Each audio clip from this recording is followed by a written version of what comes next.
नमस्कार साथियों, स्वागत है आप सभी का आपके अपने YouTube चैनल डीएस एकेडमी में। मैं डॉक्टर सुदेश कांतेजा आपके लिए लेकर चल रही हूँ निःशुल्क crash course Hindi TGT PGT का। ये YouTube के इतिहास में आपको पहली बार है जो ये कोर्स फ्री मिल रहा है।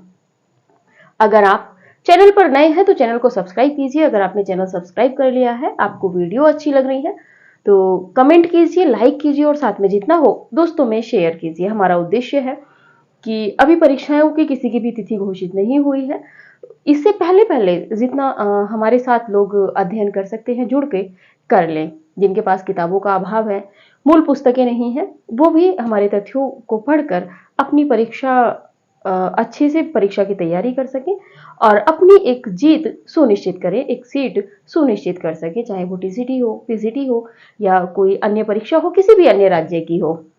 एक तथ्य यहाँ पे बता दें कि देखिए कई बार कमेंट आता है कि झारखंड पीजीटी का है क्या कोर्स, या उत्तराखंड एलटी या प्रवक्ता का हम पढ़ सकते हैं क्या, हरियाणा टीजीटी का हम ये हमारे सिलेबस में है क्या। तो देखिए ये हर किसी के सिलेबस में है, चाहे वो किसी भी राज्य की परीक्षा हो, आपके दक्षिण भारत, पूर्वी भारत, पश्चिम भारत, उत्तर भारत, किसी भी राज्य का कोई भी राज्य हो और कोई भी परीक्षा हो, आपकी टीजीटी पीजीटी हो, असिस्टेंट प्रोफेसर हो या हिंदी शिक्षक भर्ती से संबंधित जितनी भी परीक्षाएं हैं, सभी के लिए बहुत महत्वपूर्ण क्लासेस हम लेके चल रहे हैं।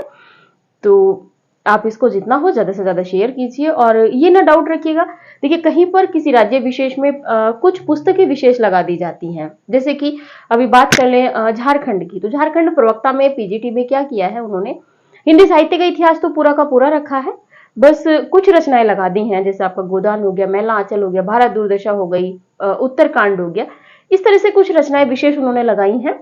बाकी ये सब आपको उसमें भी पढ़ना पड़ेगा। तो ठीक है, ये डाउट आप ना रखिएगा। दूसरी बात है पीडीएफ की। देखिए एक चीज हम यहाँ पे बता दें आपको, हम क्लासेस लेके आ रहे हैं, अगर हमें वैसे ही पढ़ा लेना होता ओरल ही पीडीएफ से तो हम इतनी मेहनत क्यों करते आपके लिए, या आपसे मेहनत क्यों करवाते। आप हमारी क्लास देखिए, जब हम आपको क्लासेस पूरा कोर्स आपको एक क्रम में दे रहे हैं तो आप भी थोड़ा सा कष्ट उठाइए। देखिए आपको एक टीजीटी पीजीटी की नौकरी लेनी है, एक शिक्षक बनना है, सरकारी सरकार को सेवा देनी है शिक्षक बन के, तो थोड़ा सा और आप मेहनत कीजिए, आलसी ना बनिए, आलस्य को अपने त्यागिए। आप जैसे हम क्लास लेके चल रहे हैं, क्लास संख्या 1 से आप सिलेबस अपना डिवाइड किया है पहली क्लास से और तथ्यों को बताया है हमने कि हमें कितना कितना क्या क्या पढ़ना है। उसी के अनुसार आप भी अपना नोट्स बनाइए जो हम बोल रहे हैं, जहां पे जिन तथ्यों की, जैसे कुछ रचनाओं की पीडीएफ, पंक्तियों की हमें पीडीएफ देनी है, कुछ कथनों की हमें पीडीएफ देनी है, तो वो सिर्फ आपको आपके व्हाट्सएप ग्रुप में मिलेगी। जो हमारा व्हाट्सएप ग्रुप है डीएस एकेडमी का, आप लिंक डिस्क्रिप्शन में दे रखा है, आप उसमें जाके ज्वाइन हो जाइए, ठीक है। और पीडीएफ हम कोई नहीं देंगे, पीडीएफ से हम नहीं पढ़ाएंगे। जो हम पढ़ा रहे हैं आपके लिए मेहनत करके ला रहे हैं, हम नोट्स तैयार करते हैं अपना, और उसके बाद आपको देखिए एक एक तथ्य समझा के हम पढ़ाते हैं। यू पीडीएफ दे देंगे आपको भी नहीं समझ में आएगा। षट चक्र, अभी जैसे हम बात करें, अभी पीछे हमने रासो साहित्य, जैन साहित्य, सिद्ध साहित्य, नाथ साहित्य हमने पढ़ा था। अब जब हम बताएंगे ही नहीं कि कुंडली चक्र क्या होता है, वाम मार्गी क्या होता है, सुषुम्ना नाड़ी, पिंगला नाड़ी, हठ योग, षट चक्र, ठीक है, प्राणायाम, कितने कुंडलिनी चक्र थे, अब जब तक हम इसको नहीं समझाएंगे आपको कैसे समझ में आएगा। तो रटने से बेहतर है, आपने बहुत रटा होगा अपनी किताबों को, अब रटने का समय नहीं है। जैसा हम आपको तथ्य दे रहे हैं वैसे ही तथ्यों को पढ़ के चलिए, नोट्स बना के चलिए, एक अच्छा संकलन आप अपने पास रख के चलिए। एक अच्छे शिक्षक की, आपने सबने बीएड किया है, एक अच्छे शिक्षक की जो तैयारी होती है वो यही होती है कि वो की पॉइंट नोट्स अपना बना के चलता है। आप क्लास देखिए, जब हम आपको एक क्रम से क्लास दे रहे हैं, आप क्रम से हमारे नोट्स बनाइएगा, और जब परीक्षा देने जाएंगे तो आपको प्रश्न पत्र यहीं से रखा मिलेगा। आप कहेंगे कि मैम ने हमें बार बार हमें प्रेरित किया था कि नोट्स बना लो, नोट्स बना लो। तो देखिए पीडीएफ के चक्कर में ना रहिए, पीडीएफ हम नहीं दे पाएंगे, और आप जैसे ही हम बोलते हैं वैसे ही आप लिखिए। और कई बार हम एक एक तथ्य को बोलते हैं, इसीलिए इसीलिए हमारे पास टेलीग्राम पे बहुत ज्यादा कमेंट्स आती हैं कि क्या कहते हैं, बहुत स्लो है। हमारा स्लो लेने का उद्देश्य इतना ही है कि जिन्होंने जो जीरो लेवल से हैं, हमारा उद्देश्य था जीरो लेवल से लेने का, हमने आपको जीरो लेवल से पढ़ाया है, और एक छोटे से छोटे तथ्यों को, एक छोटे से छोटे कथनों में आए हुए शब्दों को भी हम विश्लेषित करके आपको देते हैं। हमारा उद्देश्य सिर्फ आपको पढ़ाना, या एग्जाम ही क्रैक नहीं करवाना है, इसके आगे की भी चीजें हैं। अगर पीजीटी की आप तैयारी कर रहे हो तो पीजीटी की जब आप परीक्षा पास करोगे उसके बाद में आपको साक्षात्कार में भी सम्मिलित होना है। तो इन तथ्यों को थोड़ा सा आप समझिएगा। पीडीएफ के लिए आप कमेंट्स ना कीजिएगा। जो भी पीडीएफ होंगी हमारी तरफ से, वो चाहे टेस्ट पेपर हो चाहे जो भी हो, वो व्हाट्सएप ग्रुप में आपको मिलेंगी। तो ठीक है, आई होप कि आपको समझ में आया होगा, और अन्यथा ना लीजिएगा, बस इतना ही कहना है। तो चलिए आज की वीडियो पे बात करते हैं। आज की जो हम क्लास पढ़ेंगे, आज हम पढ़ेंगे लौकिक साहित्य। इससे पहले प्लेलिस्ट अपडेट है, और 5वीं क्लास की कमेंट्स थी, 5वीं क्लास नहीं मिल रही है, वो भी उसमें डाल दी गई है। वो थोड़ा सा किसी वजह से इधर उधर हो गई थी। तो देखिए, आपको क्लास नहीं मिल रही है, आप व्हाट्सएप ग्रुप में तो हम नहीं खोल पाते हैं, टेलीग्राम पे जो डीएस एकेडमी का है आप उस पे चले जाइएगा, या फिर कमेंट कर दीजिए। क्लास वगैरह की जो भी आपकी कमेंट है वो आपकी स्वीकार है। जैसे ही कमेंट होगी वैसे ही अगर देखी जाती है तो वैसे ही उसके निदान किया जाता है समस्या का। तब ठीक है, और कोशिश कीजिए आप प्लेलिस्ट में क्लास संख्या 1 से क्लास देखने का प्रयास कीजिए, क्योंकि हमने आपको एक क्रम में दिया है। चलिए आज इतना ही बात करते हैं। आज का जो हम लोग पढ़ेंगे, आज हम पढ़ेंगे लौकिक साहित्य, रासो साहित्य, जैन साहित्य, बौद्ध साहित्य, सिद्ध साहित्य और आपका नाथ साहित्य, इन सबको पढ़ चुके थे। अब इनसे भी बचा हुआ था एक साहित्य, लौकिक साहित्य।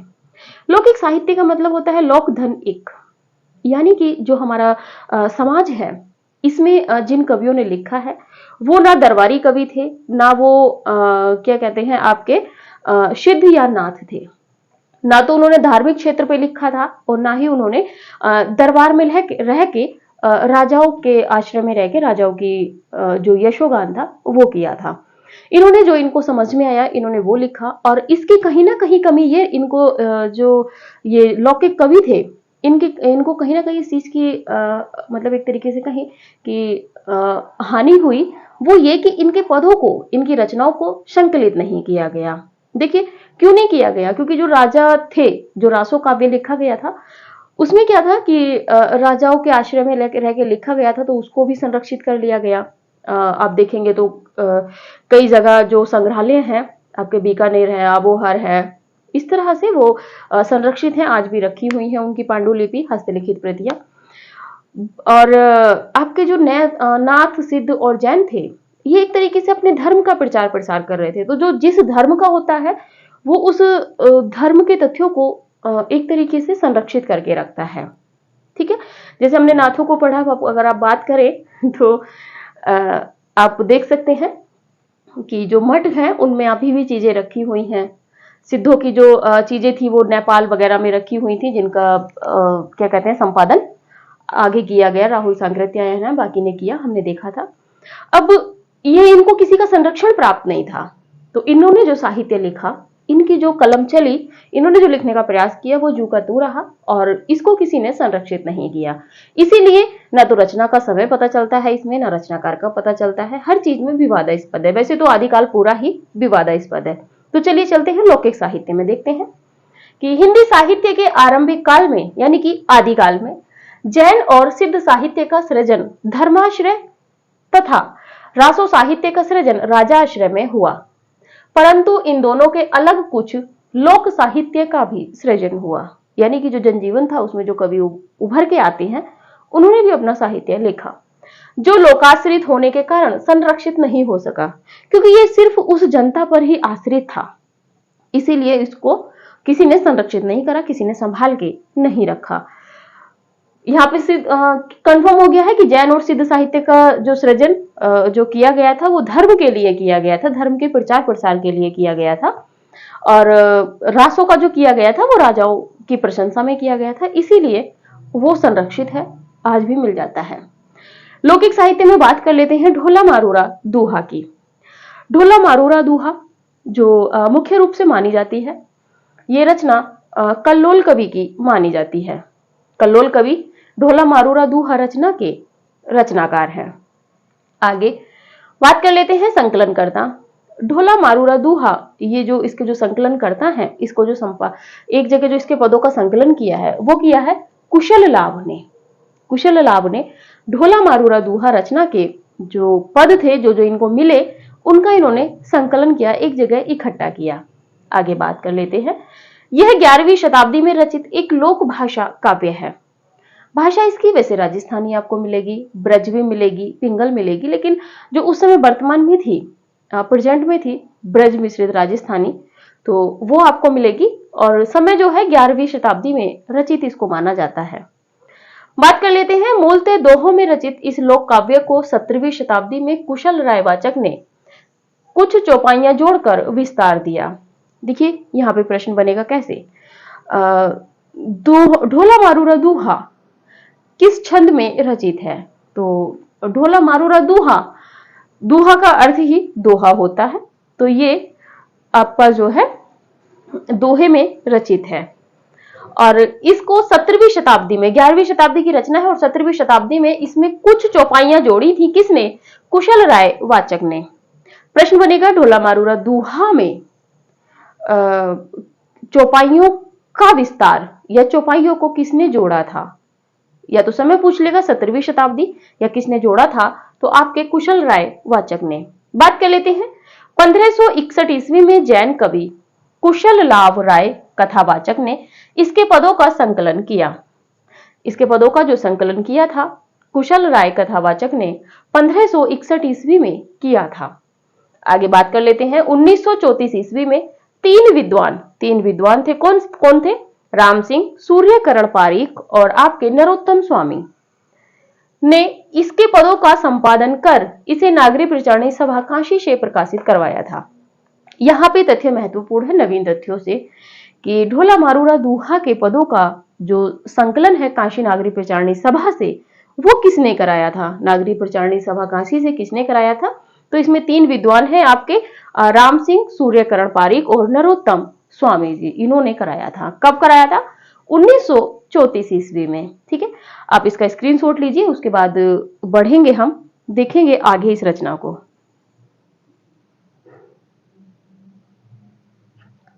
चलिए,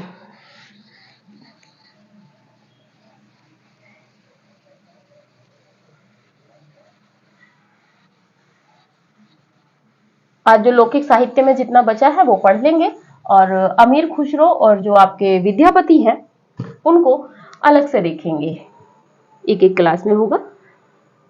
बात कर लेते हैं इसमें कछवाहा वंशीय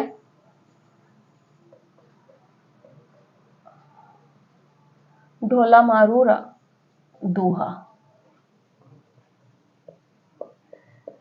इसमें कछवाहा वंशीय राजा नल के पुत्र, राजा नल के पुत्र ढोला, इनका जो दूसरा नाम था वो साल्य कुमार था, पुत्र, और पूंगल और पूंगल, यानी कि पूंगल जो है ये बीकानेर को भी बोला गया है शायद पहले समय में, बीकानेर आप नोट कर लीजिएगा, कि राजा पिंगल की कन्या, पूंगल के राजा पिंगल की कन्या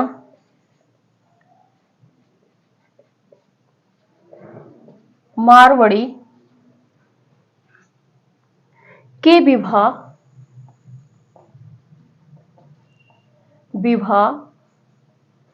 विरह और मिलन की कथा वर्णित है। मिलन की कथा वर्णित है। आगे बात करते हैं राजा नल का पुत्र, राजा नल का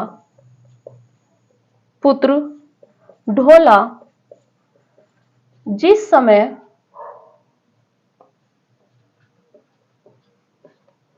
3 वर्ष का था,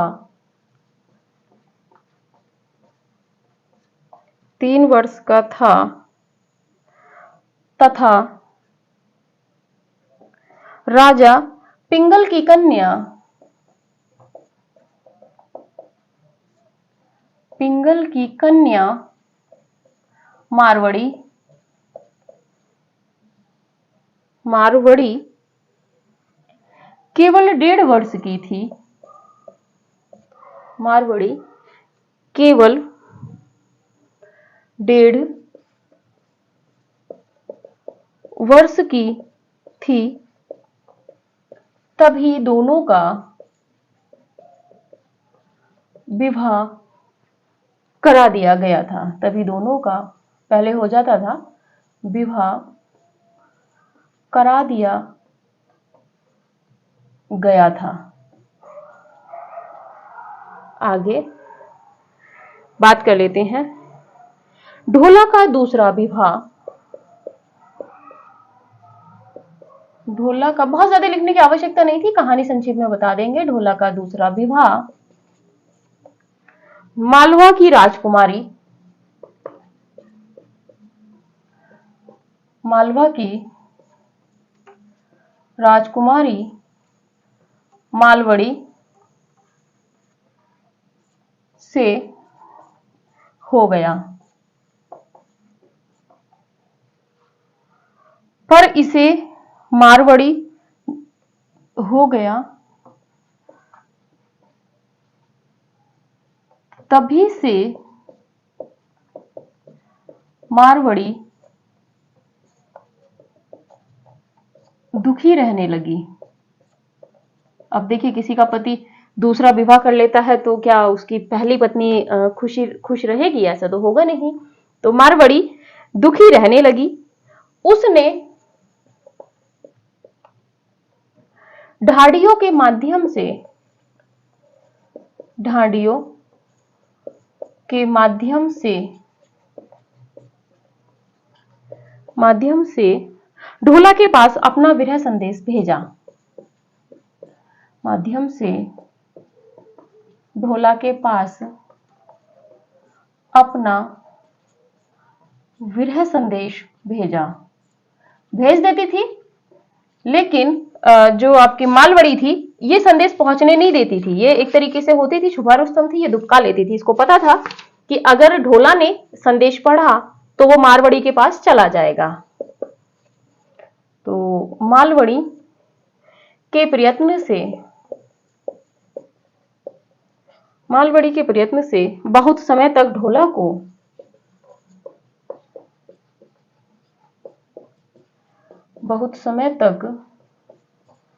ढोला को वह संदेश ना मिल सके।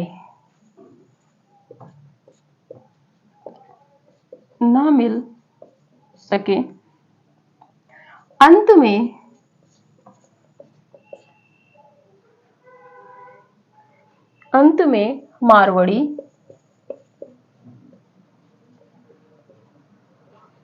अपने उद्देश्य में सफल हुई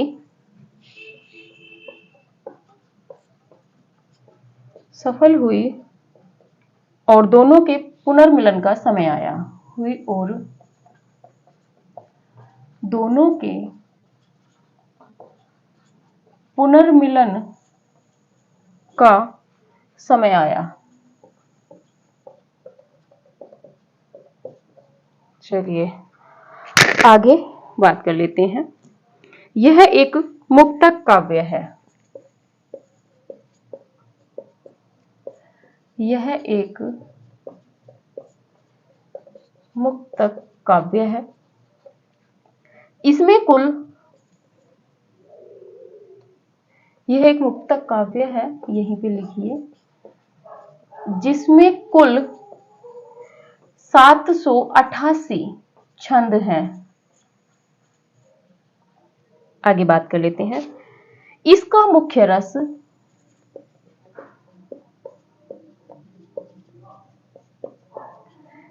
मुख्य रस वियोग श्रृंगार है। वियोग श्रृंगार और गौण और अल्प रस लिख लीजिए, या गौण रस, अल्प रस संयोग श्रृंगार है। अल्प रूप में लिख करिए यहाँ पे, अल्प रूप में संयोग श्रृंगार है।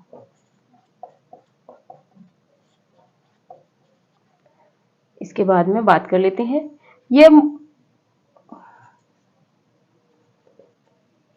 यह है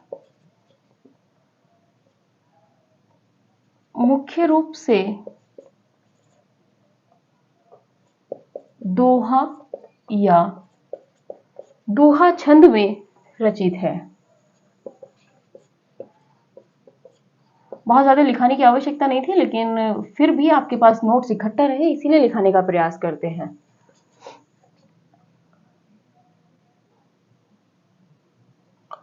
आगे बात कर लेते हैं, एक तथ्य है,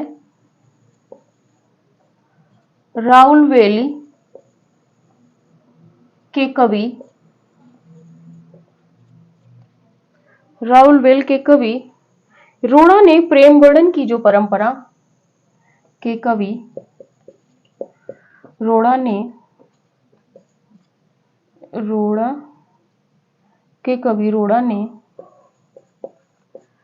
प्रेम वर्णन की जो परंपरा हिंदी में आरंभ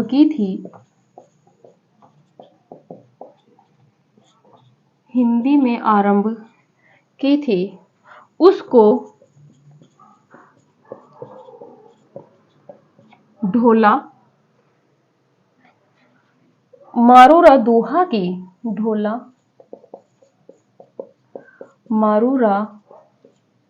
दोहा की रचना से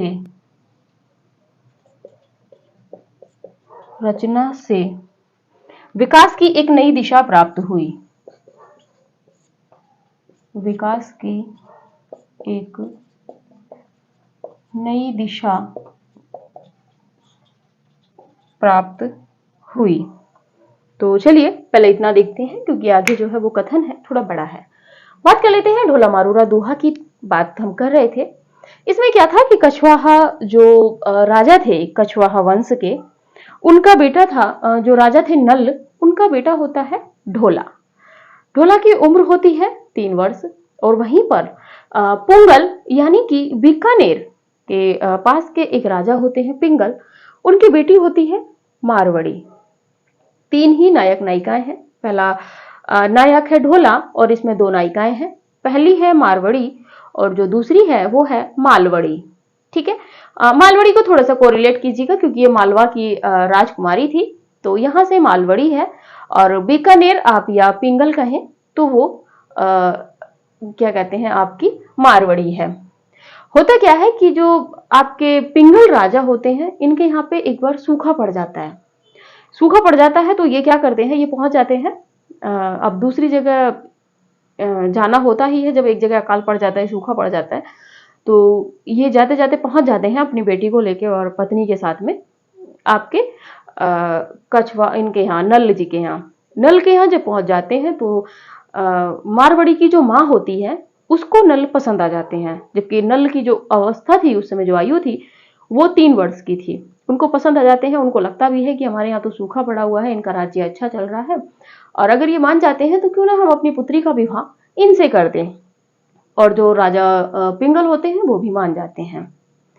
पिंगल राजा भी मान जाते हैं, उनकी पत्नी भी मान जाती है, और बेटी तो उस समय 1.5 वर्ष की ही थी, उसको तो कुछ पता ही नहीं था। देखिए कितनी कम उम्र थी, और उस समय रिश्ते बंध गए थे। अब जो ये नल होते हैं ये भी शादी कर देते हैं, अपने विवाह कर देते हैं ढोला का।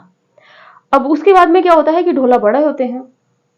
अब बाद में पता चलता है तो इनको छोड़कर, क्योंकि जब ये अब विवाह हो जाता है, विवाह के बाद में ये अपने घर चली जाते हैं, लेके अपनी पुत्री को भी चले जाते हैं, वहां पे छोड़ के नहीं जाते हैं ढोला के यहाँ, ले जाते हैं। ले जाने के बाद में क्या कहते हैं, फिर जब नल बड़े हो जाते हैं तो नल अपना दूसरा विवाह कर लेते हैं मालवड़ी से कर लेते हैं। और रानी जो आपकी मारवड़ी है, इनको लेने नहीं जाते, तो इनको विरह होता है, इनको दुख होता है जब इनको पता चलता है कि उन्होंने उनसे विवाह कर लिया है।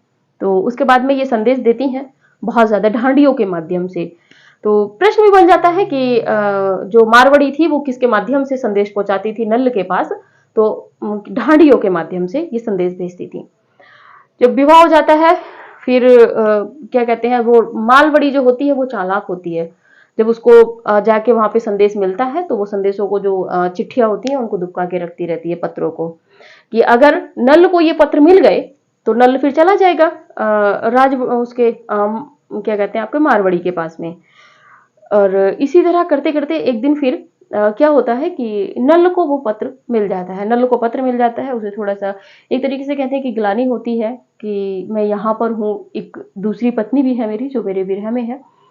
फिर क्या कहते हैं वो फिर मारवाड़ी से मिलता है और दोनों को साथ में रखता है। इसके बाद में इसका जो अंत है वो एक तरीके से देखा जाए तो सुखांतक में इसको देखा जाता है। जिसका अंत है वो सुखांतक होता है, बहुत ज्यादा दुखी नहीं है। बीच में तो विवाह मिलन, क्या कहते हैं, विवाह विच्छेद और पुनर्मिलन, ये कथा का आधार था। तो चलिए देखते हैं। इसमें कछवाहा वंशीय राजा नल के पुत्र ढोला, ढोला का दूसरा नाम था साल्ह कुमार, ढोला का ही नाम है साल्ह कुमार। कई बार क्या होता है कि विकल्प कठिन करने के लिए वो उपनाम रख देता है पात्र का। और पुंगल यानी कि बीकानेर के राजा पिंगल की कन्या मारवाड़ी के विवाह, विरह और मिलन की कथा वर्णित है। एक सार इस पंक्ति में यही है इस पूरी कथा का। राजा नल का पुत्र ढोला जिस समय 3 वर्ष का था तथा राजा पिंगल की कन्या मारवाड़ी केवल 1.5 वर्ष की थी। यहां से प्रश्न बनता है कि जिस समय ढोला का विवाह हुआ उस समय ढोला कितनी वर्ष का था, या जिस समय मारवाड़ी का या मारवाड़ी का ढोला के साथ विवाह हुआ उस समय मारवाड़ी की अवस्था क्या थी, तो 1.5 वर्ष थी। आधा कर दीजिएगा सीधा सीधा। तो वैसे हिंदू धर्म में माना भी जाता है कि पति बड़े होते हैं और पत्नी हमेशा ज्यादातर छोटी ही देखी जाती है। ठीक है, तो बात कर लेते हैं ढोला का। तो मारवाड़ी की अवस्था जो थी उस समय 1.5 वर्ष की थी, तभी दोनों का विवाह करा दिया गया था। छोटे थे तभी विवाह हो जाता था। ढोला का दूसरा विवाह मालवा की राजकुमारी मालवड़ी से हो गया। तभी से मारवाड़ी दुखी रहने लगी। उसने ढांडियों के माध्यम से ढोला के पास अपना विरह संदेश भेजा। किसके माध्यम से भेजा? ढांडियों के माध्यम से। चलिए बढ़ते हैं, यहाँ पे इतना ही महत्वपूर्ण था। मालवड़ी के प्रयत्न से बहुत समय तक ढोला को वह संदेश न मिल सके। मारवाड़ी जो ढोला के लिए संदेश भेजती थी उन्हें बीच में कौन रोक लेता था? तो मालवड़ी। अंत में मारवाड़ी अपने उद्देश्य में सफल हुई और दोनों के पुनर्मिलन का समय आया। यानी कि वो संदेश जब भेजती रहती थी, नल को वो संदेश मिला, तो एक तरीके से वो अपने इस कार्य में सफल हुई। बात कर लेते हैं, यह एक मुक्तक काव्य है जिसमें कुल 788 छंद है। किस प्रकार का काव्य है? ढोला मारूरा दूहा मुक्तक काव्य है, 788 इसमें छंद है। इसका मुख्य रस जो है वो वियोग श्रृंगार है और अल्प रूप में देखा जाए तो संयोग श्रृंगार भी है। ठीक है, बात कर लेते हैं, मुख्य रूप से जो है दोहा या दूहा छंद में रचित है, जबकि चौपाइयां इसमें जोड़ी थी। राहुल वेली के कवि रोड़ा ने प्रेम वर्णन की जो परंपरा हिंदी में आरंभ की थी, उसको ढोला मारूरा दूहा की रचना से विकास की एक नई दिशा प्राप्त हुई। तो देखिए यहाँ पे एक नवीन तथ्य है, नया प्रश्न बनेगा कि राहुल वेल के कवि, राहुल वेल रचना में भी हो सकता है, राहुल वेली रचना में प्रेम वर्णन की जो परंपरा हिंदी में आरंभ हुई थी उसे आगे किस रचना के माध्यम से विकास, मतलब उस जो प्रेम की जो परंपरा थी उसे किस रचना के माध्यम से आगे उसमें विकास हुआ, तो ये है आपके ढोला मारूरा दूहा। ये मैं यूं ही तथ्य नहीं लाई हूं, नगेंद्र और बाकी के इतिहासों से है, तो यहां से प्रश्न बनने के चांस है। आप स्क्रीनशॉट लीजिए, फिर आगे बढ़ते हैं। चलिए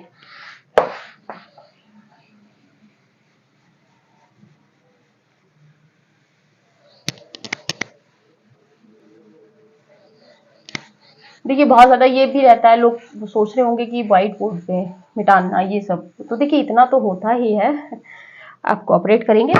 चलिए आगे बात कर लेते हैं। ढोला मारूरा दूहा के, ढोला मारूरा दूहा के दोहे श्रृंगार की परंपरा आरंभ करते हैं कि दोहे श्रृंगार की परंपरा आरंभ करते हैं। वह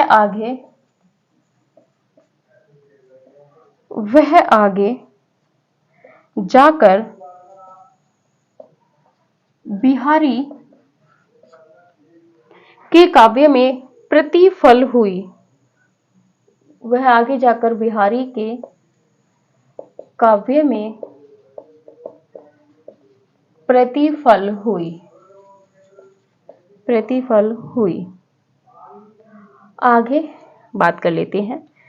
हजारी प्रसाद द्विवेदी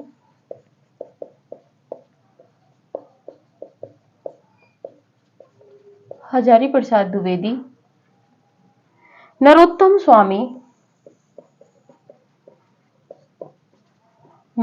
स्वामी, विश्वनाथ प्रसाद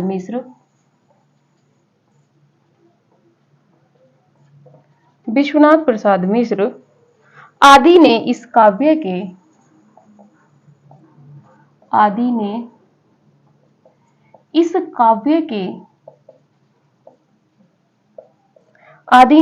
इस काव्य के भाव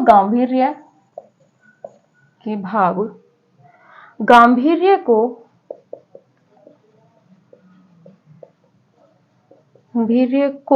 परिष्कृत लोक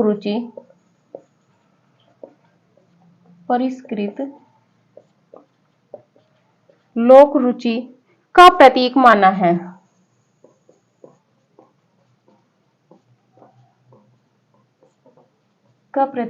माना है। डॉक्टर नगेंद्र जी की ये परिभाषा है पूरी। आगे बात कर लेते हैं। मारवाड़ी के वियोग और संयोग के चित्र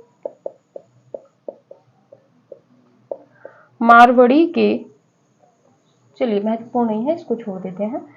आगे बात कर लेते हैं आचार्य शुक्ल जी की। आचार्य शुक्ल जी रामचंद्र शुक्ल जी का है। कह रहे हैं आचार्य शुक्ल जी ने, कथन नहीं है, आचार्य शुक्ल जी ने इसके मालवड़ी मनुहार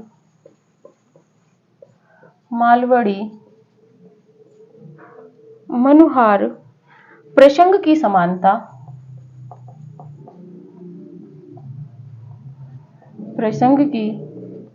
समानता पद्मावत के नागमती वियोग खंड से बताई है। नागमती वियोग खंड से बताई है। चलिए आगे बात कर लेते हैं हजारी प्रसाद द्विवेदी जी की। हजारी प्रसाद द्विवेदी जी का कथन है कि ढोला मारूरा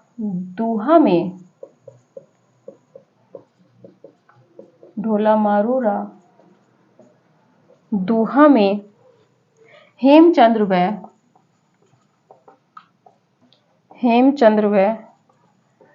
बिहारी के पदों के बीच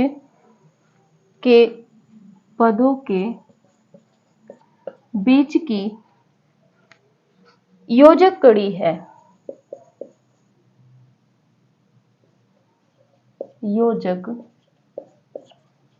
ढोला मारूरा दूहा में हेमचंद्र व बिहारी के पदों के बीच की कड़ी है। आगे बात कर लेते हैं। ढोला मारूरा दूहा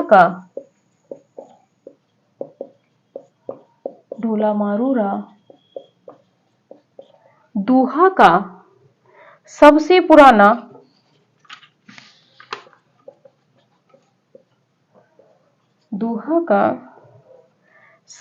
पुराना रूप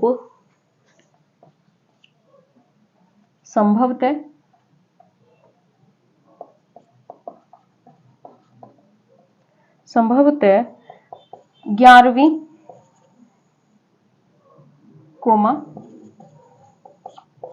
12वीं शताब्दी का रहा हो।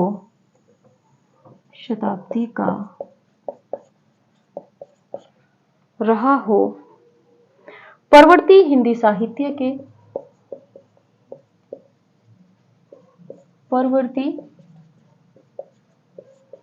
साहित्य के दोहाबद्ध पूर्ववर्ती हिंदी साहित्य के दोहाबद्ध काव्यों को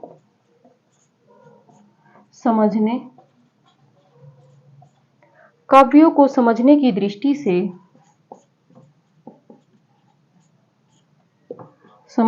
दृष्टि से इस पुस्तक का पर्याप्त महत्व है।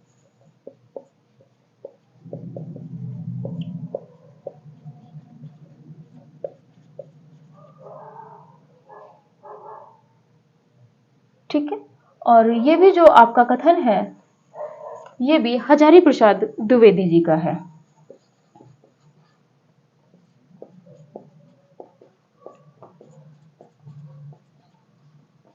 चलिए बात कर लेते हैं ढोला मारूरा दूहा पे। तथ्यों पे चल रहे थे, कथा हमने पूरी समझ ली है। मुझे नहीं लगता कि इस तरह से जब आपने कथा पढ़ी है तो आपको कोई प्रश्न बचेगा। तथ्यों में बात कर लेते हैं। ढोला मारूरा दूहा के दोहे श्रृंगार की परंपरा आरंभ करते हैं। वह आगे जाकर बिहारी के काव्य में प्रतिफलित हुई। तो देखिए ढोला मारूरा दूहा के जो दोहे जो श्रृंगार परंपरा के हैं या इनमें जो श्रृंगारिकता दिखाई दी है वो आगे जाके किस कवि के पदों में हमें मिलती है, तो ये जो है आपके बिहारी के पदों में हमें देखने को मिलेगी। बिहारी ने भी मुक्तक पद ही लिखे हैं। बात कर लेते हैं। हजारी प्रसाद द्विवेदी, नरोत्तम स्वामी, विश्वनाथ प्रसाद मिश्र आदि ने इस काव्य के भाव गांधीर्य को परिष्कृत लोक रुचि का प्रतीक माना है। तो ढोला मारूरा दूहा काव्य के भाव गांधीर्य को परिष्कृत लोक रुचि का प्रतीक किसने माना है? तो इसमें तीन है आपके, हजारी प्रसाद द्विवेदी, नरोत्तम स्वामी और विश्वनाथ प्रसाद मिश्र। और ये जो कथन है कहने वाले डॉक्टर नगेंद्र जी हैं। बात करते हैं आगे। आचार्य शुक्ल जी ने इसके यानी कि ढोला मारूरा दूहा के मालवड़ी मनुहार प्रसंग की समानता पद्मावती के नागमती वियोग खंड से बताई है। प्रश्न कैसे बनेगा यहाँ पे? आचार्य शुक्ल जी ने ढोला मारूरा दूहा जो काव्य है उसके मालवड़ी मनोहार प्रसंग की समानता किस रचना से बताई है? तो सीधा है पद्मावत से। या पद्मावत के किस खंड से बताई है? तो वैसे तो तर्क के आधार पर पकड़ ही जाएंगे आप, नागमती का वियोग खंड। ठीक है, आगे बात कर लेते हैं हजारी प्रसाद द्विवेदी जी की। द्विवेदी जी का कथन है कि ढोला मारूरा दूहा में हेमचंद्र व बिहारी के पदों के बीच की कड़ी योजक कड़ी है। बीच की ढोला मारूरा दूहा में हेमचंद्र व बिहारी के पदों के बीच की योजक कड़ी है, यानी कि हेमचंद जो अपभ्रंश भाषा के हैं उनके पद और आगे जाके बिहारी, तो इन दोनों के बीच की जो कड़ी मानी गई है वो किस रचना को माना गया है? ढोला मारूरा दूहा को। बात कर लेते हैं आगे। ढोला मारूरा दूहा का सबसे पुराना रूप संभवतः 11वीं-12वीं शताब्दी का रहा हो। परवर्ती हिंदी साहित्य के दोहाबद्ध काव्यों को समझने की दृष्टि से इस पुस्तक का पर्याप्त महत्व है, ऐसा कहने वाले भी हजारी प्रसाद द्विवेदी जी हैं। तो ये तथ्य बहुत ज्यादा महत्वपूर्ण नहीं था, लेकिन कोटेशन बन भी सकती है। देखिए बाकी के तथ्य महत्वपूर्ण थे, आप स्क्रीनशॉट लीजिए। आगे बढ़ते हैं बसंत विलास पे।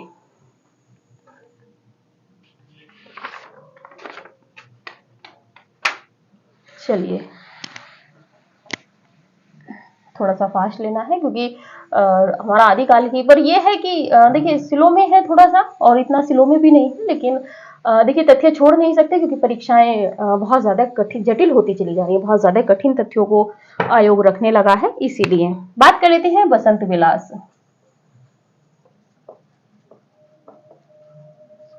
बसंत विलास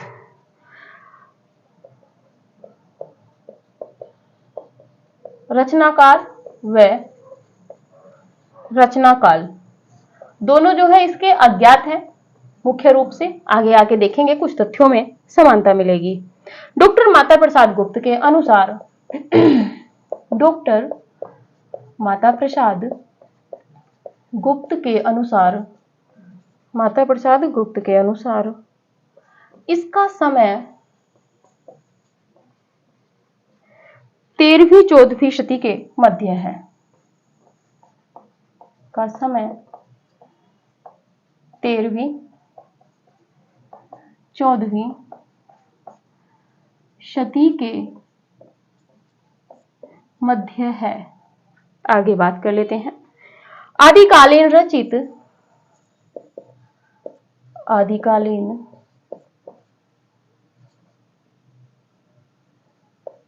आदिकालीन रचित लोकाश्रित यानी कि लोक यानी कि जनता पर जो आश्रित साहित्य में लोकाश्रित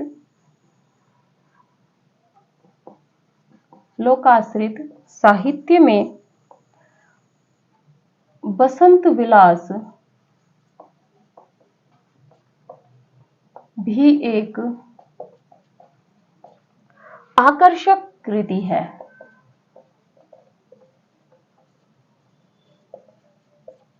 आकर्षक कृति है।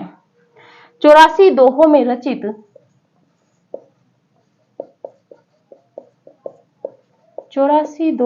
रचित इस काव्य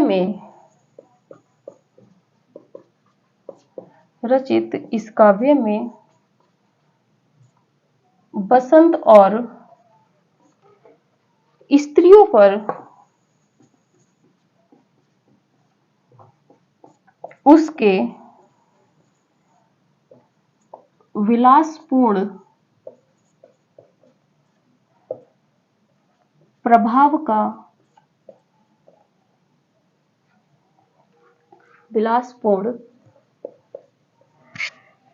का मनोहारी चित्रण किया गया है।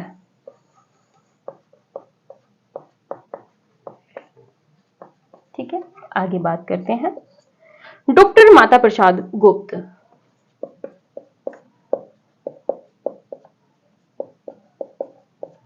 डॉक्टर माता प्रसाद गुप्त जी का क्या कहना है? वो कहते हैं यह एक अत्यंत सरस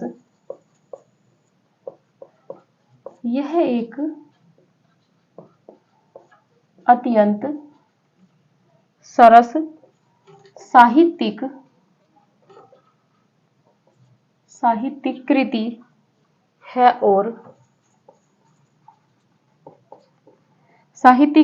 और आधुनिक भारतीय आर्य भाषा साहित्य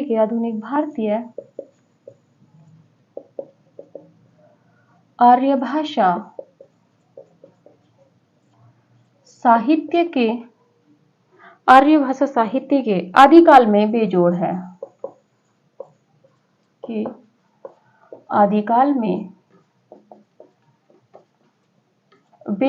है। तो ये जो कथन है माता प्रसाद गुप्त जी का है। बात कर लेते हैं डॉक्टर नगेंद्र जी की। डॉक्टर नगेंद्र जी कहते हैं कि इस काव्य में प्रकृति और महत्वपूर्ण है। इस काव्य में प्रकृति और नारी दोनों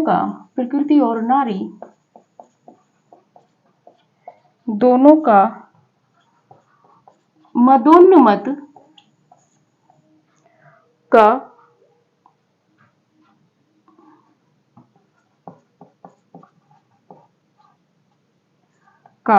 मदोन्मत्त स्वरूप श्रृंगार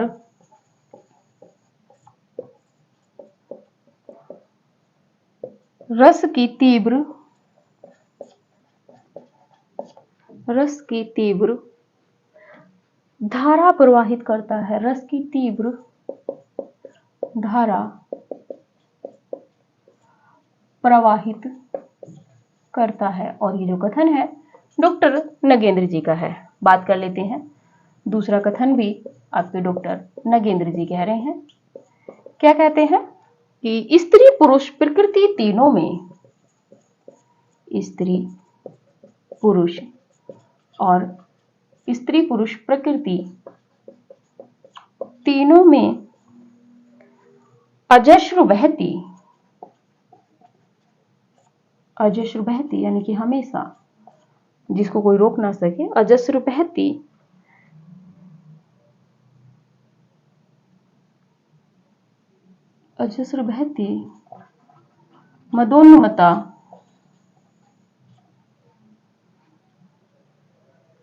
मदोन्मता का इस काव्य में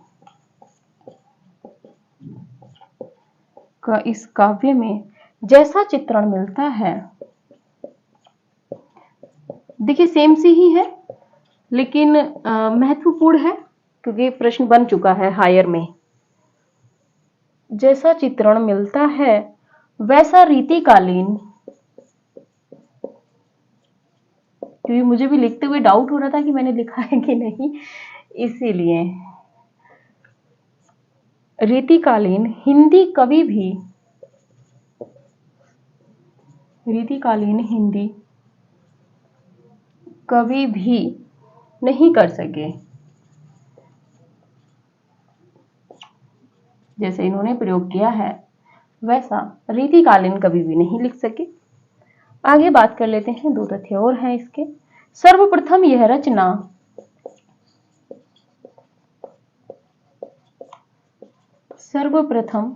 यह रचना हाजी मोहम्मद स्मारक,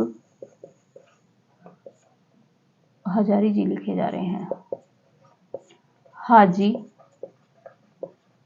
मोहम्मद स्मारक ग्रंथ में सन 1952 ईस्वी में प्रकाशित हुई थी। आगे बात कर लेते हैं। श्री केशवलाल हर्षद राय, श्री केशवलाल हर्षद राय ध्रुव इसके, हर्षद राय ध्रुव इसके प्रथम संपादक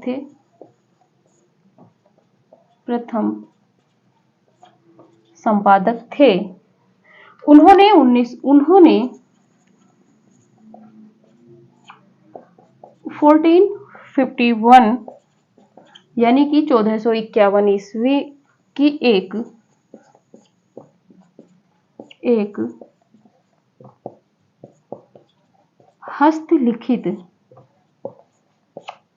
हस्तलिखित प्रति के आधार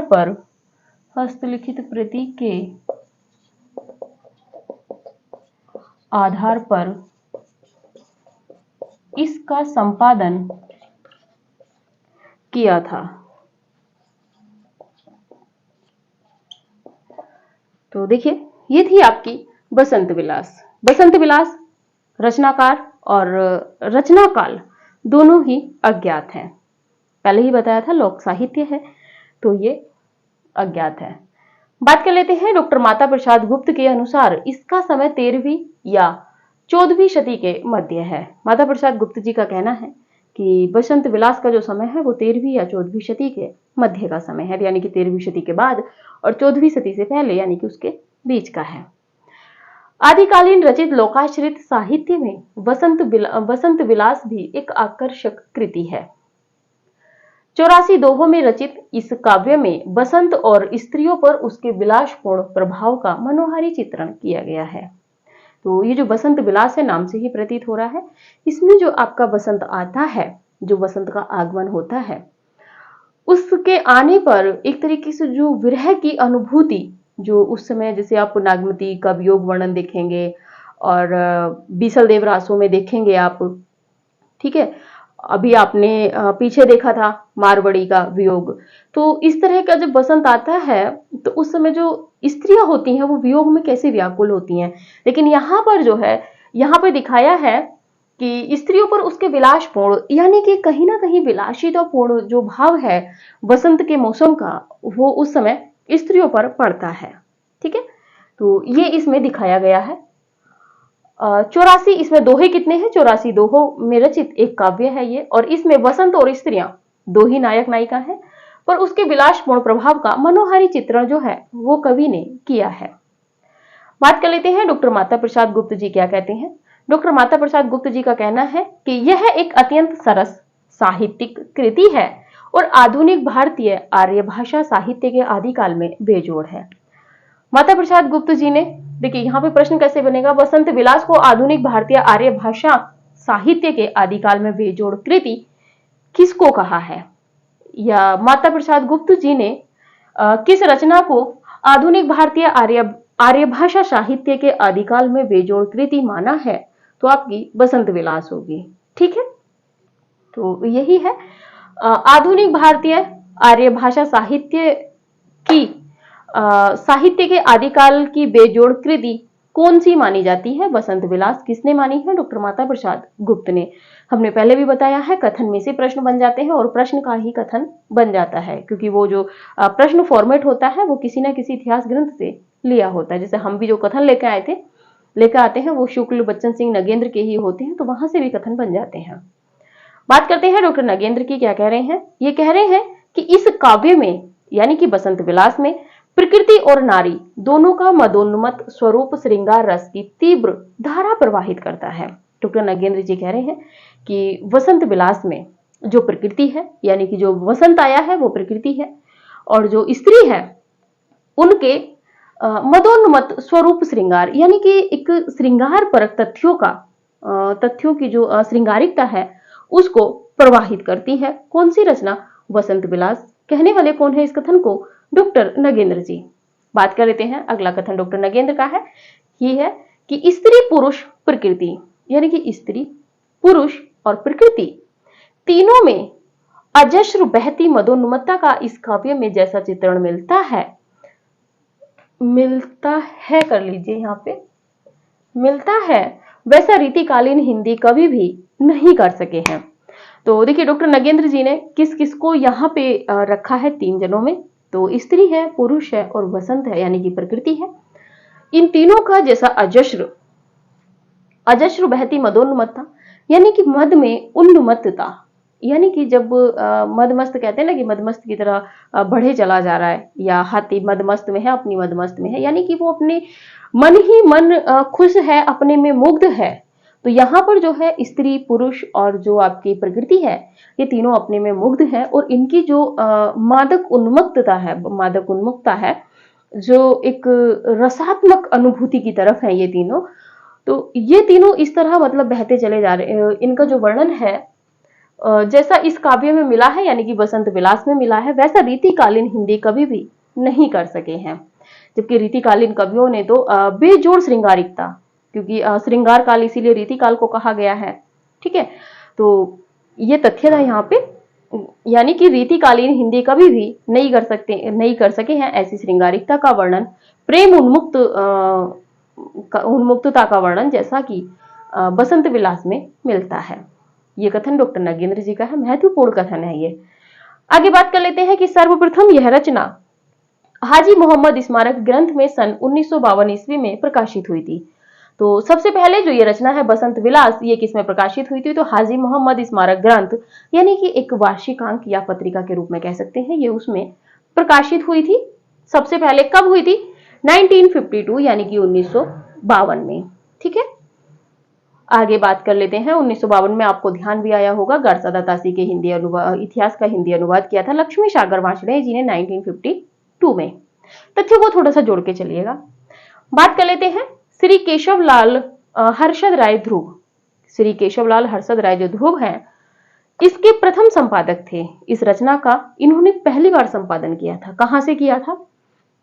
1451 ईस्वी की एक हस्तलिखित प्रति के आधार पर इसका संपादन किया गया था। तो इसका जो संपादन सबसे पहली बार किया था 1451 ईस्वी में, तो एक हस्तलिखित प्रति इनको मिली थी, उसके आधार पर इन्होंने वसंत विलास का संपादन किया था 1451 ईस्वी में, यानी कि मान सकते हैं यहाँ पे जो 14वीं शती है और 13वीं शती के मध्य का समय, तो इसके अनुमान से हम लगा भी सकते हैं इसका समय। वैसे मूल रूप से इसका कोई समय नहीं मिलता है। अगर माता प्रसाद गुप्त के अनुसार आएगा तो 13वीं शताब्दी या 14वीं शताब्दी या मध्य का भी रहेगा।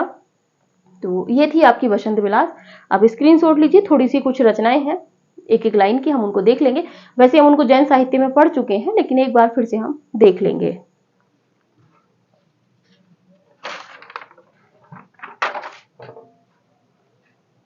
चलिए, और अगली वीडियो में हम देखेंगे आपके अमीर खुसरो और विद्यापति। तो विद्यापति भी पूरी एक क्लास लेंगे, बल्कि ज्यादा भी ले सकते हैं, और आपके जो अमीर खुसरो हैं ये भी पूरा लेंगे, क्योंकि पूरा विस्तृत विश्लेषण हम आपको दे रहे हैं, तो भगा भगा के हम नहीं चलेंगे। थोड़ा सा तथ्य देख लेते हैं। जयचंद प्रकाश, जिसको पढ़ लिए हैं उसको ज्यादा नहीं पढ़ेंगे।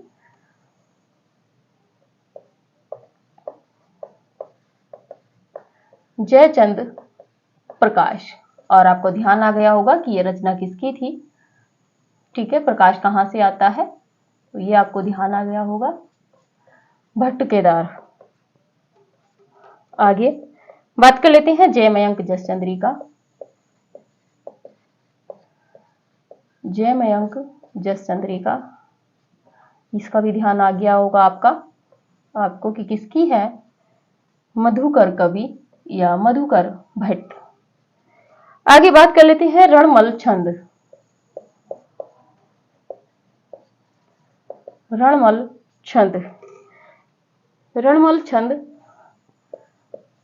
रचनाकार श्रीधर व्यास। श्रीधर व्यास की रचना है रणमल छंद। आगे बात कर लेते हैं समय की, तो इसका जो समय है 1454 विक्रम संवत है। बात कर लेते हैं, इस रचना में ईडर के राठौड़ राजा, ईडर के राठौर राजा रणमल के द्वारा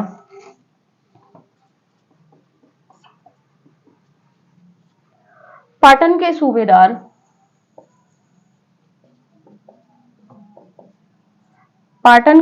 सूबेदार जफर खां के विरुद्ध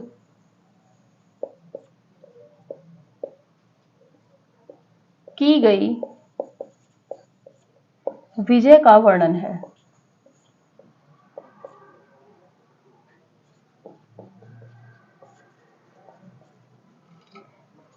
आगे बात कर लेते हैं वर्तमान में केवल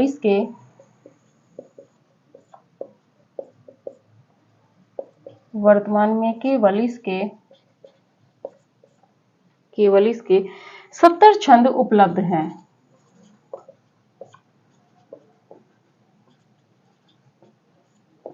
70 छंद उपलब्ध हैं, जो डॉक्टर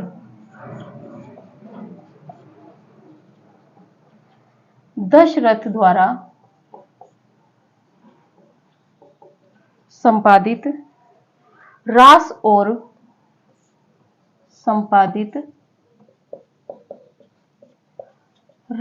और रसानवयी काव्य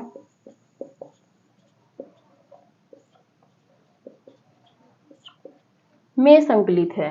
रसानवयी काव्य में संकलित है। तो देखिए ये थे तथ्य। अभी थोड़ा सा हम आपके नोट्स के विषय में भी चर्चा करेंगे, महत्वपूर्ण चर्चा होगी। जयमयंक जसचंद्रिका पहले पढ़ चुके हैं, भट्ट केदार जी की है। जयचंद प्रकाश मधुकर कवि की है या मधुकर भट्ट जी की है। बात कर ले रणमल छंद की, ये श्रीधर व्यास की रचना है, या श्रीधर भी सिंपल लिखा आता है, ये श्रीधर पाठक स्वच्छंदतावाद वाले नहीं है, ये श्रीधर व्यास जी हैं। समय की बात कर ले तो 1454 विक्रम संवत में है। इस रचना में ईडर के राठौर राजा जो रणमल है के द्वारा पाटन के सूबेदार जफर खां के विरुद्ध की गई विजय का वर्णन है। यानी कि जो पाटन के आपके ईडर के जो राजा रणमल थे और पाटन के जो सूबेदार थे जफर खां, उनके बीच में जब युद्ध हुआ और युद्ध होने के बाद में जब आपके रणमल विजयी हुए, उसका वर्णन श्रीधर ने रणमल छंद में लिखा है। वर्तमान में केवल इसके यानी कि रणमल छंद के 70 छंद ही उपलब्ध हैं। प्रश्न बना है असिस्टेंट प्रोफेसर राजस्थान में कि रणमल छंद में कितने छंद हैं, तो इसमें 70 छंद है। जो डॉक्टर दशरथ शर्मा कैसे छूट गए जी, डॉक्टर दशरथ शर्मा द्वारा संपादित यानी कि डॉक्टर दशरथ शर्मा की रचना है रास और रसानवयी काव्य। रास और रसानवयी काव्य किसकी रचना है, डॉक्टर दशरथ शर्मा की। और इसका जो संपादन किया है, इसमें कितने छंद है, 70 छंद है। और ये जो संपादित की है रचना रणमल छंद, ये डॉक्टर दशरथ शर्मा ने की है। इसके जो 70 छंद हैं इसमें संपादित किए हैं। ठीक है, तो ये थे आपका जो था आपका लौकिक साहित्य, और लौकिक साहित्य में भी ये आपका काव्य साहित्य था। अभी हम पढ़ेंगे विद्यापति को, अमीर खुसरो को, उसके बाद में हम पढ़ेंगे लौकिक साहित्य का भी गद्य साहित्य, उसके बाद हम पढ़ेंगे अपभ्रंश काव्य को। ठीक है, तो इस तरीके से हम चल रहे हैं, तथ्य आपका एक भी नहीं छूटेगा। देखिए, कहते हैं कि शनै शनै चलना बहुत अच्छा रहता है, तो इसीलिए आप शनै शनै चलिए। अभी कोई परीक्षा की तिथि नहीं है, जब तिथि आ जाएगी, हमने अगर जिम्मेदारी ली है तो जैसे हमें पूरा कराना होगा हम पूरा कराएंगे, लेकिन जितना पढ़ा रहे हैं उसको आप अच्छे से तैयार करते हुए चलिए, वहां से आपका प्रश्न गलत नहीं होना चाहिए, तो आपकी सफलता निश्चित हो जाएगी। कई लोगों के मतलब टेलीग्राम पे बहुत ज्यादा कॉल भी थी, मैसेज थे कि कैसे तैयारी करें। तो देखिए, पहली बात यह है, एक 5 मिनट का समय हम आपका लेंगे। जो भी एक तरीके से मेरी बहनें हैं, मेरी सखी हैं, जो भी हैं, या जो भी पुरुष हैं, स्त्री हैं, जो भी हैं, लड़कियां हैं या जो गृहस्थी संभाल रही हैं वो हैं, तो देखिए आप कोशिश ये कीजिएगा, अगर आपने शुरू शुरू में तैयारी शुरू की है, हमने किताबों की वीडियो एक बनाई है, वो प्लेलिस्ट में है, इसी वाली प्लेलिस्ट में है जो आपकी टीजीटी पीजीटी वाले कोर्स की प्लेलिस्ट है। इसी में आपकी किताबें दे रखी हैं, गोविंद पांडे है, पुनीत राय है, आप दृष्टि की किताब भी ले सकते हो, डॉक्टर विवेक शंकर की किताबें ले सकते हो, और जो इतिहास है आप उनको पढ़ सकते हो। इसी के साथ में जब हम आपको क्लास लेके चल रहे हैं, तो वैसे इन सब किताबों को भी आपको पढ़ने की जरूरत नहीं है, अगर आप हमारा नोट्स भी अच्छे से तैयार कर लेते हो, साथ में एक दो बुक रख के गोविंद पांडे, पुनीत राय जी की पुस्तक या कोई और भी, या व्याकरण की, तो भी आपकी सफलता आपके आगे होगी, आपको पता भी नहीं चलेगा कि आप कब सफल हो जाओगी। दूसरी बात थी कि रचनाएं याद नहीं होती, भूल जाते हैं। तो देखिए, इतनी ज्यादा हिंदी में रचनाएं हैं, प्रतिदिन कहानियां, उपन्यास, निबंध, नाटक, ये सब लिखे जा रहे हैं, कविताएं लिखी जा रही हैं, ठीक है, और पुरस्कार भी मिल रहे हैं, तो ये सब चीजें भी तथ्यात्मक चीजें बढ़ती चली जा रही हैं। तो कोशिश आप ये कीजिएगा कि कोरिलेट चीजों को आप एक जगह नोट करते चलिएगा। आप जितनी बार उनको पढ़ोगे, जितनी बार रिवीजन लोगे, उतनी ज्यादा आपको तैयार होंगी, क्योंकि रचनाएं एक दो बार रट के आपको समझ में नहीं आ जाएंगी। इसीलिए हम कोशिश करते हैं, देखिए, कि जो कोई हमारे रचना पढ़ी हुई है, जिसका मुझे कथा सार याद है, मैं उसका विस्तृत आपके साथ विश्लेषित कर देती हूँ, ताकि वहां पे आपको दोबारा नोट्स खोलने की जरूरत ना पड़े। आप कोई परिभाषा है, समय है, इसके लिए आप अगर नोट्स खोले तो खोलें, बाकी अगर आपसे बोल दिया जाए कि ढोला मारूरा दूहा रचना क्या है, तो आपके जहन में होना चाहिए कि हाँ, हमने जब लेक्चर पढ़ा था, आपने जब हमारा लेक्चर पढ़ा है, तो आपको याद होना चाहिए कि ढोला मारूरा दूहा में क्या कथा थी, पृथ्वीराज रासो में क्या कथा थी। ठीक है, तो इस तरीके से हम खुद से चाहते हैं कि आप एक बार अगर क्लास पढ़ें, आप सोचें कि हम भूल जाएं इन तथ्यों को, और उसके बाद भी तथ्य कहें कि नहीं, हम भूलने वाले नहीं है, आपकी परीक्षा पास जो करवानी है हमें। तो ठीक है, ये था, एक लाएंगे वीडियोस, बहुत ज्यादा लोगों की कमेंट्स भी हैं नोट्स बनाने की या तैयारी करने की रणनीति, वो भी लेके आएंगे। लेकिन जितना भी आप पढ़ रहे हो, निरंतरता के साथ में पढ़ते रहिए, क्योंकि निरंतरता ही सफलता की कुंजी होती है। और मेरी तो बस आपसे एक ही रिक्वेस्ट है, जितना मैं आपको दे रही हूँ उतना आप भी मुझे स्नेह और प्यार देते रहिए। तो कोशिश कीजिए, जितना आप वीडियो को शेयर कर सकते हो, जिस भी प्लेटफॉर्म पे कर सकते हो, आप उस प्लेटफॉर्म पे कीजिए। आपके पास जो भी पब्लिकली प्लेटफॉर्म है, फेसबुक है, व्हाट्सएप है या टेलीग्राम है, जो भी आपके पास आपका पब्लिकली प्लेटफॉर्म है, क्योंकि हमारा उद्देश्य इतना ही नहीं है कि आप ही सिलेक्शन ले लें, आप तो लेंगे ही सिलेक्शन, लेकिन साथ में किसी और का भी उद्धार कर दीजिए। हो सकता है कोई बहुत ज्यादा परिस्थितियों से जूझ रहा हो, जिसके पास किताबें ना हो, हाउस वाइफ हो, या और कोई किंवदंती या कोई समस्या उसके साथ हो, कोई स्त्री हो, कोई पुरुष हो। क्योंकि कई बार क्या होता है कि स्त्रियों को कह दिया जाता है कि इनके पास ये समस्या है, लेकिन पुरुषों की पीड़ा कोई नहीं जान पाता है। तो सब तथ्यों को आप एक साथ चलिए, आप अच्छे भावी शिक्षक हैं, तो थोड़ा सा सहयोग देते चलिए। जब हम आपको इतना सहयोग दे रहे हैं, तो आप भी थोड़ा हमें इसमें अपना प्यार दीजिएगा। और देखिए, कमेंट भी कीजिएगा, लाइक भी कीजिएगा, चैनल को शेयर तो आप कर ही रहे हैं, मुझे पता है, बहुत ज़्यादा कहने की ज़रूरत भी नहीं है।